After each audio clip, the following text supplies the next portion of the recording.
Hello hello guys. അപ്പം ഞങ്ങൾ ഇവിടെ ഇന്ന് രാവിലെ മൊത്തം കറങ്ങി നടക്കായിരുന്നു. മൊത്തം കറങ്ങാൻ രാവിലെ ഒരു 8:30-ക്ക് രണ്ടാളും സ്കൂളിലേക്ക് പോയതിന് ശേഷം 8:30 ആകുമ്പോഴാണ് അവർ ഇറങ്ങുക. അത് കഴിഞ്ഞിട്ട് ഞങ്ങൾ ഒരു 9 മണിയാകുമ്പോൾ ഞാൻ വർക്കൗട്ടിന് പോകും. അത് കഴിഞ്ഞ് ഒരു 10 മണിയാകുമ്പോൾ ഞാൻ തിരിച്ചു വരുള്ളൂ. അത് കഴിഞ്ഞ് പിന്നെ ഡ്രസ്സൊക്കെ മാറി നടക്കണം നടപ്പാണ്. ഇപ്പം സമയം എത്രയായി? 6:30 ഇതുവരെ ഞങ്ങൾ വീട്ടിലെത്തിയിട്ടില്ല. 2 പൊറോട്ടയാണ് കഴിച്ചത്. 2 പൊറോട്ട ഇത്ര നേരം കറങ്ങിയിട്ടില്ലേ. ആ കൂടി 2 പൊറോട്ടയും ഒരു മുട്ടക്കറിയാണ് വാങ്ങിച്ചെന്നുള്ളത്. അറിയോ, കാലത്തോട്ട് കറങ്ങണതാട്ടാ. ഒരു ബാങ്കിലേക്ക് പോകണ്ടായിരുന്നു, അതിന്റെ കാര്യത്തിന് വേണ്ടി പോയി. പിന്നെ വേറൊരു ഐസ്ക്രീമിന്റെ ഒരു കാര്യം വേണ്ടിട്ട് അന്വേഷിക്കാൻ വേണ്ടിട്ട് പോയി. പിന്നെ അക്ഷയയിലേക്ക് ആധാർ കാർഡിന്റെ ഒരു സംഭവം ഉണ്ടായിരുന്നു, അത് ക്ലിയർ ചെയ്യാനായിട്ട് അത് പോയി. നമ്പർ മാറ്റാനുള്ള കേസ് ഉണ്ടായിരുന്നു, അത് പോയി. പിന്നെ അത് കഴിഞ്ഞിട്ട് കാറിന് ഒരു ചെറിയൊരു കിട്ടി, അപ്പൊ അത് നന്നാക്കാനായിട്ട് അങ്ങനെ അതും പോയി. എന്തിനു പറയണു, മൊത്തത്തില് നല്ലൊരു ഹോട്ടലിൽ നിന്ന് അങ്ങനെ ഭക്ഷണം കഴിക്കാൻ എനിക്ക് താല്പര്യമില്ല. കാരണം എനിക്ക് ഒട്ടും ഇപ്പൊ ഓരോ ഫേസ്ബുക്കിലൊക്കെ ഓരോ ഹോട്ടലുകളുടെ വൃത്തിമെടുപ്പൊക്കെ കാണുമ്പോഴേ കഴിക്കാൻ തീരെ താല്പര്യമില്ല. ഇപ്പൊ ഫുഡൊന്നും അങ്ങനെ ഹോട്ടലിൽ നിന്ന് കഴിക്കാൻ താല്പര്യമില്ല. മാക്സിമം ഹോട്ടലിൽ നിന്ന് കഴിക്കാണ്ടിരിക്കാൻ. പിന്നെ അത്ര അത്യാവശ്യം വരുമ്പോൾ മാത്രം വീട്ടിൽ പോയിട്ട് കഴിക്കാൻ പറ്റില്ലല്ലോ എന്ന് ഓർത്തിട്ട് മാത്രം ഞാൻ ഹോട്ടലിൽ നിന്ന് കഴിക്കുള്ളൂ. എല്ലാ ചെയ്യാൻ ഫുള്ളും വീട്ടിൽ നിന്ന് തന്നെ കഴിക്കുള്ളൂ. കാരണം എനിക്ക് ഫുഡ് പോയ്സണും കുട്ടികളുടെ കാര്യങ്ങളും അതൊക്കെ കേൾക്കുമ്പോൾ ഭയങ്കര ഒരു പേടിയാണ്. നമ്മൾ കഴിക്കുകയാണെങ്കിൽ എന്തായാലും അവർക്കും കൂടെ മേടിക്കണമല്ലോ. അപ്പോൾ ഓരോ സ്ഥലത്ത് മന്തി കഴിച്ചിട്ട് അത് കഴിച്ചിട്ട് ഇത് കഴിച്ചിട്ട് ഫുഡ് പോയ്സൺ വന്ന് ഇങ്ങനെ.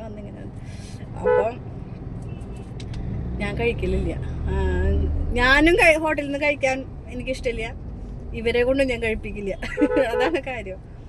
അപ്പോൾ ഹോട്ടലിൽ നിന്ന് കഴിക്കണ ചിലരൊക്കെ ഹോട്ടലിൽ നിന്ന് ഭക്ഷണം കഴിക്കാന്ന് പറഞ്ഞിട്ട് ചിലരൊക്കെ ഭയങ്കര ഇഷ്ടമായിരിക്കും. പക്ഷെ എനിക്ക് തീരെ ഇഷ്ടമില്ലാത്തൊരു കാര്യമാണ് ഹോട്ടലിൽ ഭക്ഷണം കഴിക്കുക എന്നുള്ളത്. പിന്നെ കത്തി വിലയല്ലേ, എന്ത് വിലയാ. ഇന്ന് ഹോട്ടലിൽ കയറി ചിക്കൻ കറിക്കൊക്കെ 230 രൂപയൊക്കെ വരുന്നത്. ചിക്കൻ കറിക്ക് ഒരു ചിക്കൻ കറിക്ക് അലങ്കാറില് വില ചോദിച്ചേക്കാം. അപ്പൊ ഞാൻ സത്യം പറയുകയാണെങ്കിൽ ഞങ്ങക്ക് പണി കിട്ടിയിട്ടുണ്ട് കേട്ടോ. കാരണം ഒരു ചിക്കൻ കറിക്ക് അതൊരു പ്ലേറ്റ് ചിക്കൻ കറിക്ക് വരുന്നത് 230 രൂപ അവര് പറയണു. നമ്മൾ GST കാര്യങ്ങളൊക്കെ വരുമ്പോ ഒരു 250 രൂപ ഒക്കെ വരും ഒരു ചിക്കൻ കറിക്ക്. അത് ഒരാൾക്ക് കഴിക്കാണ്ടാവുള്ളൂ. വെറുതെ നമ്മള് പൈസ 250 രൂപയ്ക്കൂടെ 250 കൂട്ടെ ഒരു ചിക്കൻ വാങ്ങിച്ച് വീട്ടിൽ കറി വെച്ച് കഴിച്ചൂടെ. ഞാൻ പിശുക്കത്തി ആയിട്ടല്ല, പക്ഷെ എന്തിനാ വെറുതെ പൈസ ഇങ്ങനെ കളയണേ? അതിന് മാത്രമുള്ള പൈസ ഒന്നും ആൾക്കാരൊന്നല്ല. അപ്പൊ പരമാവധി ഹോട്ടലിൽ നിന്ന് ഭക്ഷണം കഴിക്കില്ല. അപ്പൊ ഞങ്ങൾക്ക് ഒരിക്കൽ പണി കിട്ടിയിട്ടുണ്ട് കേട്ടോ. കാരണം വെച്ചാല് ഞങ്ങള് ഒരിക്കൽ എവിടേക്കാ തമിഴ്നാട്ടിലേക്ക് പോണ സമയത്ത് ഞങ്ങളൊരു ഹോട്ടലിൽ കയറി. അത് ഏത് ഹോട്ടലിൽ പോയിട്ടാ? ട്രോളിൽ കഴിഞ്ഞിട്ട് അല്ല, ട്രോൾ എത്തുന്നേക്കാളും മുന്നേറ്റ് ആര്യഭവൻ അല്ലേ? ആര്യഭവനല്ലേ? ആര്യഭവൻ പേര് മാറിയിട്ടുണ്ട്. അവിടുത്തെ ഒരു കട, ആ ഹോട്ടൽ എന്തോ ഒരു പേരുണ്ട്. ഞങ്ങള് എനിക്ക് ഓർമ്മ കിട്ടില്ല. ആര്യഭവന്റെ അപ്പുറത്തുള്ള കട തോന്നുന്നുണ്ടല്ലേ ഒരു അവിടെ നിന്ന് കേറിയിട്ട് ഫുഡ് നമ്മ സാധാരണ തട്ട് ദോശക്ക് പൈസ വരുന്നത് എത്രയാന്ന് വെച്ചാല് ഒരു സാധാ കടകളിലൊക്കെ ഒരു 12 അല്ലെങ്കിൽ ഒരു 15 വേണ്ട ഒരു 18, 20, 25 ഒക്കെ വരും എന്ന് വിചാരിക്കാം. ഹോട്ടലുകളിൽ അവർക്ക് റെന്റ് കൊടുക്കണം, പിന്നെ ജോലിക്കാർക്കുള്ള പൈസ ഒക്കെ ശരി. പക്ഷെ ഈ ഞങ്ങൾ വാങ്ങിച്ച തട്ടുദോശ സാധാരണ തട്ടുകടത്തെ ദോശക്ക് 35 രൂപ ഒരു ദോശക്ക് വന്നു, പ്ലസ് GST. അപ്പൊ ഞങ്ങള് കഴിച്ചു കഴിഞ്ഞപ്പോ ബില്ല് കണ്ടപ്പോ ഞങ്ങള് ശരിക്കും ഞെട്ടിപ്പോയി. കാരണം വെച്ചാല് നമ്മളൊരു കണക്കൂട്ടലുണ്ടാവുമല്ലോ, എത്ര തട്ടുദോശക്ക് ഇത്ര രൂപ എന്ന് കണക്കൂട്ടുമല്ലോ. അത് നോക്കി ബില്ല് മസാല ദോശ അതുകൊണ്ട് തന്നെയാണ് മസാല ദോശക്ക് വലിയ വിലയാണല്ലോ എന്ന് വിചാരിച്ചിട്ടാണ് നമ്മള് സാധാ തട്ടുദോശ മതി. പക്ഷെ പറഞ്ഞിട്ട് കാര്യമില്ല കേട്ടാ, നമ്മൾ എന്തുകൊണ്ട് വില ചോദിച്ചു വെച്ചാല് എല്ലാ കടകളിലും ഒരു മിനിമം വില മിനിമം വില ഉണ്ടാവുമല്ലോ. അതായത് ഒരു 15 രൂപ, ഒരു 25 വരെ ഞാൻ പറയാം. പക്ഷെ ഇത് 35 പ്ലസ് GST എന്നൊക്കെ പറഞ്ഞിട്ട് ഒരു സാമ്പാറും ഒരു സാമ്പാറും ചട്നി, സാധാ ചട്നി. അതാണെങ്കിൽ ഞങ്ങള് ഇത്തിരി ഒരു 10-12 മണിയൊക്കെ ആയിട്ടുണ്ടാവും തോന്നുന്നുണ്ട്. ആ സമയത്താണ് ചട്നിയൊക്കെ കേടുന്നുണ്ട്. പക്ഷെ നമ്മള് കുഴപ്പമില്ല, സാമ്പാർ കൂട്ടി കഴിക്കാന്നൊക്കെ പറഞ്ഞാൽ സാമ്പാറൊക്കെ കൂട്ടി കഴിച്ച് പൈസയുടെ വില. ചേട്ടാ ഞങ്ങളും അടക്ക നടന്ന് ബിസിനസ് ഒക്കെ ഉള്ള ആൾക്കാർ തന്നെട്ടാ, ഒരു ലെവലിലൊക്കെ ഇറക്കുമെന്ന് പറഞ്ഞു. അങ്ങനെ പറഞ്ഞിട്ട് അവിടുന്ന് പൈസയും കൊടുത്തിട്ട് പോന്നു. ആദ്യമായിട്ടാണ് ഞങ്ങൾ ഇത്രയും വിലയുള്ള തട്ടുദോശ കഴിക്കണത് സത്യം പറയണെങ്കിൽ.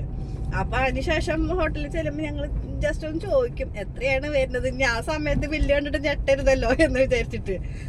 അപ്പൊ ഞങ്ങളിങ്ങനെ അപ്പൊ ഹോട്ടലിൽ നിന്നൊക്കെ ഭക്ഷണം കഴിക്കുമ്പോൾ ഒന്ന് ശ്രദ്ധിക്കുക. കാരണം വെച്ചാല് ഫുഡ് പോയ്സൺ ആണ് മെയിനായിട്ട്. അതുപോലെ തന്നെ ഇപ്പൊ ഗ്യാസിന്റെ ഒരു പ്രശ്നം വന്ന കാരണം കൊണ്ട് ഒരുപാട് ഹോട്ടലുകാര് നല്ല കത്തി വെച്ചിട്ടാണ് പൈസ മേടിക്കണത്. ബിരിയാണിക്കൊന്നും എടുക്കാൻ പറ്റില്ല, അമ്മാതിരി വിലയാണ് ബിരിയാണിക്ക്. എത്ര പാട്ട് 250 260 ആ റേറ്റ് ആണ് ബിരിയാണിക്കൊക്കെ. മട്ടൻ ബിരിയാണി മട്ടൻ ബിരിയാണി എനിക്ക് മട്ടൻ ബിരിയാണി ഭയങ്കര ഇഷ്ടമായിരുന്നു. പക്ഷെ മട്ടൻ ബിരിയാണിക്ക് അതിനേക്കാളും വില 300 സംതിങ് വരെയുണ്ട് മട്ടൻ ബിരിയാണിക്ക്. പക്ഷെ എന്നാ വിചാരിച്ച് നമ്മള് കഴിക്കാണ്ടിരിക്കണമെന്നില്ല, കഴിച്ച ബിരിയാണി ഇപ്പൊ വെച്ചാല് ഞങ്ങക്ക് ബിരിയാണി കഴിക്കാൻ തോന്നിയാൽ ഞാൻ വീട്ടിലുണ്ടാക്കി ബിരിയാണി കഴിക്കും.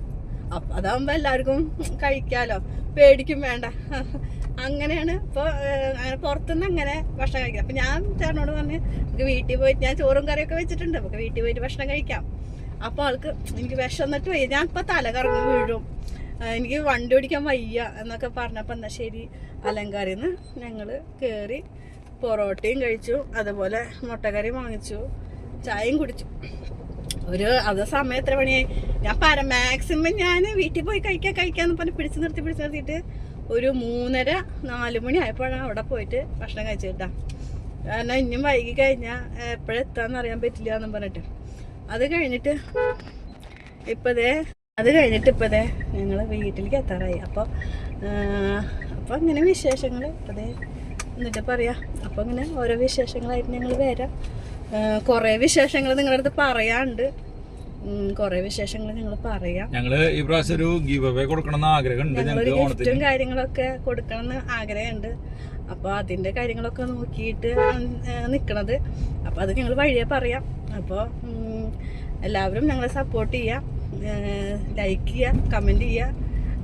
അപ്പോൾ നമ്മുടെ വിശേഷങ്ങൾ ഞങ്ങൾ വഴിയെ പങ്കുവയ്ക്കാം. ഒരുപാട് വിശേഷങ്ങൾ നിങ്ങളായിട്ട് പങ്കുവയ്ക്കാണ്ട് നമ്മൾ എങ്ങനെയാണ് നമ്മൾ ഈ ലെവലിൽ വരെ എത്തിയിട്ടുള്ളത്. ഈ ലെവൽ എന്ന് പറഞ്ഞാൽ നമ്മുടെ ഇത്രയും നാളത്തെ നമ്മുടെ ജീവിതം എന്തായാലും നിങ്ങൾക്ക് അറിയില്ലല്ലോ. അപ്പോൾ അതൊക്കെ നിങ്ങളുമായിട്ട് ഷെയർ ചെയ്യാം. അപ്പോൾ ഇങ്ങനെ വിശേഷങ്ങൾ എല്ലാവരും സേഫായിട്ടിരിക്കുക, സുഖമായിട്ടിരിക്കുക എന്ന് വിചാരിക്കണം. അപ്പം ഞങ്ങളും കുഴപ്പമൊന്നുമില്ല, ദൈവം സഹായിച്ച് കുഴപ്പമൊന്നുമില്ല ഇരിക്കണം. അപ്പോൾ tata, bye bye, see you, thank you, tata പറഞ്ഞു പോയിട്ടാ, ശരി ടാ.